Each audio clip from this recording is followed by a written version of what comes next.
the liturgical rite of marriage and the favor of the law. In the current discussion regarding holy matrimony, and in particular its intrinsic indissolubility, it is frequently asserted that a great percentage of marriages are surely null.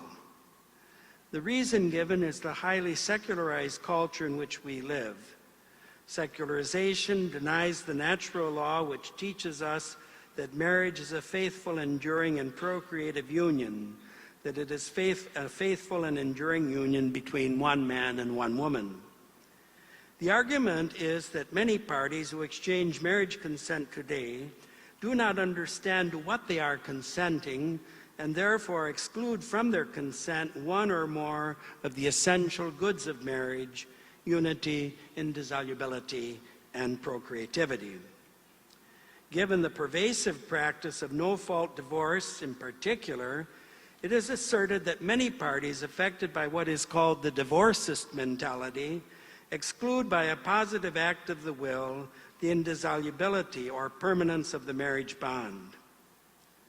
Whereas in the Church's discipline, marriage always enjoys the favor of the law, that is, that consent is presumed to be valid unless the contrary is proven with moral certitude, some today would hold that marriage consent in as many as 50% of cases can be presumed to be null or invalid.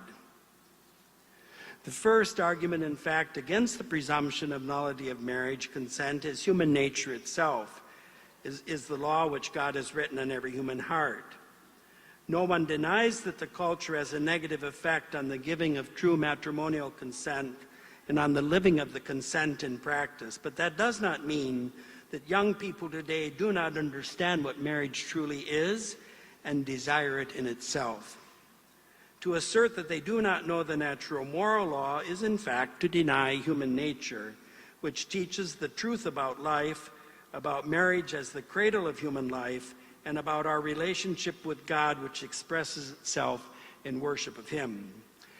A second strong argument in the case of Catholics and non-Catholics who celebrate their marriages according to the rite of marriage in the Roman ritual is the reflection of the truth about marriage in sacred worship, and in particular in the rite of marriage. According to the ancient wisdom expressed by Prosper of Aquitaine, the law of praying establishes the law of believing. In other words, the truth of the faith finds its highest and most perfect expression in the sacred liturgy. It is difficult then to comprehend how one can celebrate liturgically the sacrament of holy matrimony without understanding and intending the truth which finds its highest and most perfect expression in the liturgical rite. It is particularly important to consider the truth about marriage as it is expressed in the sacred liturgy, and in particular in the rite of marriage of the Roman ritual.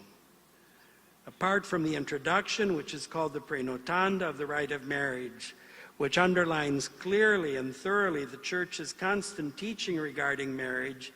the central elements of the rite all manifest the great truth of marriage. They are the liturgy of the word with the required homily of the priest or deacon, the questioning of the parties regarding their intention and the actual exchange of consent before God and His minister, the priest or deacon,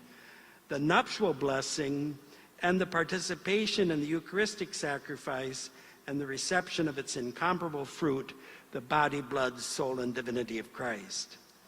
The sacred liturgy is the greatest teacher of the truth about marriage and therefore a safeguard against an invalid celebration of the sacrament of holy matrimony through the exclusion of one of the essential goods of marriage.